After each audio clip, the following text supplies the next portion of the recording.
Now, both players can breathe a sigh of relief there because Hikaru was worse, but he also had a shot with Queen F4. And Magnus down in time trouble saying, my mouse speed is there. I can hang with Hikaru Nakamura, and it's not just a hoodie hanging on my head. So we see that it's 1-1, great defense from both, and we are just getting started. Danya, still 68.5 minutes remaining in the longest time control. Neither of the players able to land a punch in the first two games. Magnus came oh so close in that game. It was an exquisite positional effort. He outplayed Hikaru in his pet King's Indian. But at the end of the day, Robert, if you think about Hikaru's greatest strength, what does he have to harness in order to try to knock the world champion out of the SCC and claim the title for himself? It's his time scrambling ability. I think that that is Hikaru's biggest objective edge over Magnus. When Hikaru is in top form, his time scrambling is unbelievable. Yeah, it's really tough to match up with Magnus Carlsen, but Hikaru Nakamura proving he's capable of doing just that. We are in our third game of the match. We see that we had a Queen's Gambit accepted. So what's the dynamic right now? White has an extra pawn in the center, e3 and d4 versus just a single pawn e6. White is castled. The Black King is in the center. But what does Black have going for him? No actual targets, no weaknesses in the position. But Danya, Magnus is thinking. He's spending a lot of time here. Is he unfamiliar with the setup? Well, I'm sure he's had this before in OTB chess. I think what he's really trying to decide is whether to push b5. And I'm going to echo a point you made in an earlier broadcast in a galaxy far, far away. If you play b5 prematurely and the bishop drops back, White has this idea of pushing a2, a4 and carving out a very nice c4 square for his knight. So you actually see Magnus delaying the move b5, and you might even see him playing the more modest b6. Right. B5 is an idea for Black, and that's why White plays A4 to stop it, but it gives up a key square. So let's see what Hikaru Nakamura has in mind. He's also being a bit slow, deliberate here, taking his time, longest time control. He's used to winning with 5 seconds on the clock. When he starts with 5 minutes, well, that's quite a lot of time. He chooses A4. So what this was an approach. Does he want to give up control of B4? The answer happens to be yes, but he is taking squares away from Black on the queen side. And it's not enough just to see, oh, I weakened a square. How accessible is that square? It's not that easy for Black to get a knight to b4. And even if he does, it's not the end of the world for White. A knight on b4 looks pretty, but it's not really impacting the course of the game. So I like the decision to prevent b5. I think White's got a tiny pull here. Magnus has to be very careful about the d4, d5 pawn break, which is especially strong if you play b6. Okay, Magnus takes on d4, and we get a new pawn structure. I think you can play the move knight to e5. The bishop on c8 wants to get out. The move b6 would be a blunder because it gives White the c6 square. So that's why knight e5 with tempo against the bishop. Right, now bishop d7. And Danya, I feel like these positions can get very dangerous for White. The reason why is that b4 square and the b3 pawn. At some point, if Black gets developed and coordinated, the b3 pawn is an approachable target, whereas b7, the bishop needs to get to f3. Easier said than done when there's a knight sitting on e5. You're absolutely right. Objectively, the position is clearly equal. The engine's always going to throw 0.00 in these positions, but I agree completely. White is the only one with a serious target and a seriously weak square. The b4 square can be occupied by a bishop rather than a knight as originally anticipated. And Magnus, you know what he could do here? He could take on f3 and then play bishop c6 to try to open up the b file, but instead he decides to keep all of the pieces on the board with knight g6. Yeah, because surprisingly, White is the one with less space, and the position is pretty open. So knight g6 keeping more peace on the board is saying that bishop on e2 desperately wants to get to f3, not so fast. Now, if you go knight d4 back, we could see a repetition of moves with knight back to e5, or you read my mind once again, partner, pawn to e5 is available for Black. So queen b1, an odd-looking move, Danya. What's the purpose behind it? Well, it could be to prepare knight c3 to e4, and the purpose of that not only to relieve the pressure a little bit by trading a pair of binder pieces. But White's greatest asset, arguably, is his dark squared bishop sitting pretty on the long diagonal. It's definitely better placed than Black's bishop. So knight e4 is an attempt maybe to accentuate your strengths and minimize your weaknesses, but there's a lot of logistical problems with it. Black can take and then throw bishop c6 with tempo. Hikaru instead, where is he going? Is he going to c4? But then he's walking into queen g5. I think he Uh-oh. overlooked the queen sliding across the fifth rank. He plays bishop f3, but this is just the start of white's troubles. The reason why are the squares, the control, and the coordination, the connection between the rooks in a and f8, Danya. The rook can go to d8 right now, and look at the rook on a1. It's boxed in by that queen on b1. So queen b1 had the point of knight e4. It wasn't played, and now we see why it's going to backfire. HIKARU definitely under pressure. That queen will have to move out of the way to make space for the rook, but where do you move it? Do you go to a2? Well, that looks ugly. If you go to c2, you walk into a pin. If you go to d3, you walk into rook fd8. So white's queen, surprisingly, is feeling mighty uncomfortable on b1, and Magnus could target that b3 pawn with a well-timed queen d5 or queen b4.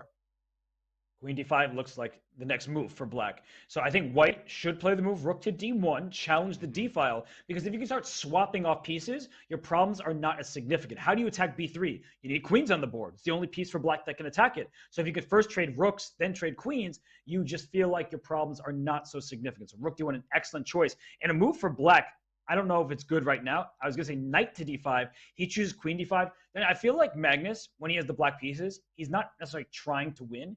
He's just trying to play good, solid chess. And if it's a draw, he gets the white piece in the first move advantage next game. You read my mind. Again, I was literally about to say, is it fair to say, and I don't like to make these general pronouncements, but it does seem like Magnus is playing with an abundance of caution early in the match. He wants to get his feet under him, and he really wants to press with the white pieces as he did in the previous game. I think he judges that he's got the edge on Hikaru's opening repertoire with 1d4. And can Magnus force the rook trade with rook d8 here? Is that the best option? Or is it to play rook c2? Rook d8 looks like just a simplification, forcing the rooks off. The problem there, though, is that the dark square bishop, white has light square pawns. So does black. So that means if the knights can hop in, maybe white has a chance to win that game. That is not going to happen because it's nowhere near attacking those pawns on the queen side. But at least from a practical perspective, it's only white who would have winning chances after rook d8.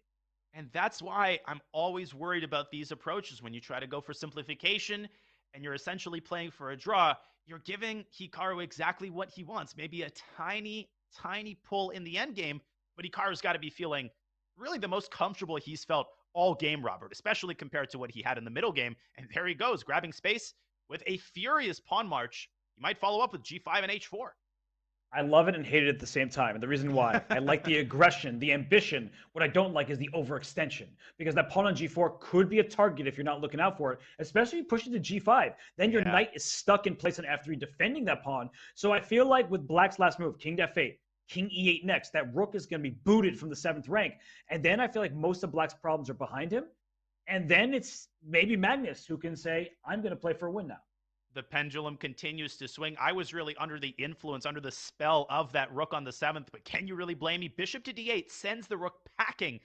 But Magnus is actually not necessarily in a hurry. He might throw in a move like h6 if he wants to stop g5. You could also consider knight e7 to d5 because bishop d8 does compromise the activity of black's bishop, if only temporarily. Knight e7 is on the board. Knight e7 to d5, going from the king side towards the center. And if g5, knight d5, there might be g takes f6. It looks like white's about to get a new queen, but unfortunately for him, once the king slides off the last rank, that pawn is stopped. But it's close there. You need to be very, very careful, looking out for the tactics. Let's show that on the analysis board as HIKARU ponders his next move. He's definitely calculating g5, knight d5, g takes f6. You give up the rook on c7. It looks like promotion is unstoppable, but whoop!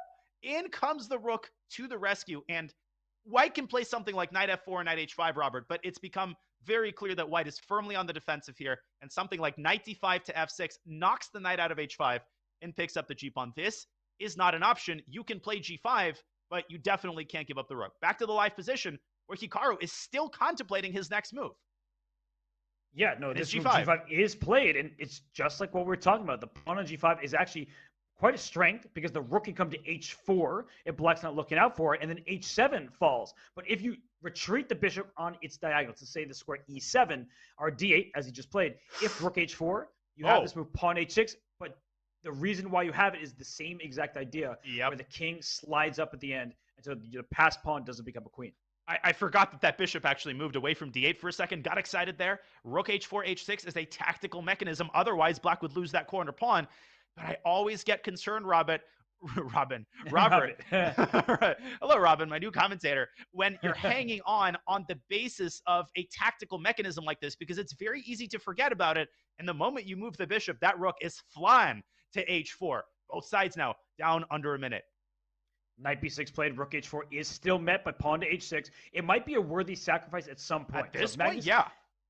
Magnus, if he just isn't looking out for it, it may hit him and he's going to regret it. But now Hikaru down to 18, 17, 16 seconds, Danya. He is, and definitely thinking about rook h4, but he's got to make a decision. He drops back to c2, and we are going to get a rook trade. And look at this. The evaluation is in black's favor. The king can go to d7, to c6, to c5, to b4, and watch out for that b3 pawn. I was saying with liquidation, it shouldn't be much of an issue, but that black king sprints out very quickly. And a prophylactic move, trying to prevent the knight from accessing the e5 square. On the other hand, this forces black's king in the opposite direction it wants to go. I think Magnus is saying, hey, knight, why don't you attack the queenside pawns? My king is going to stay in the center to defend the kingside pawns. It looks pretty even, but I think Magnus is the one pushing here. He is. The king can go e6 to d5. You win king of the hill, but you don't win the game. But at least you have some initiative. The h4 pawn cemented on dark square. If f5 is played, the h4 pawn is loose, but f5 weakens e5. That pawn would be hanging. So that's a king e6, but knight c5 check. You can kick the king back and then play knight d3, so you're not going to have to face f5. And that's precisely what he's going to do. Hikaru obviously fine with the repetition. And Magnus' strategy has been to play with an abundance of caution in these time scrambles. Is he going to accede to the repetition once again? Hikaru's going to be the one to play.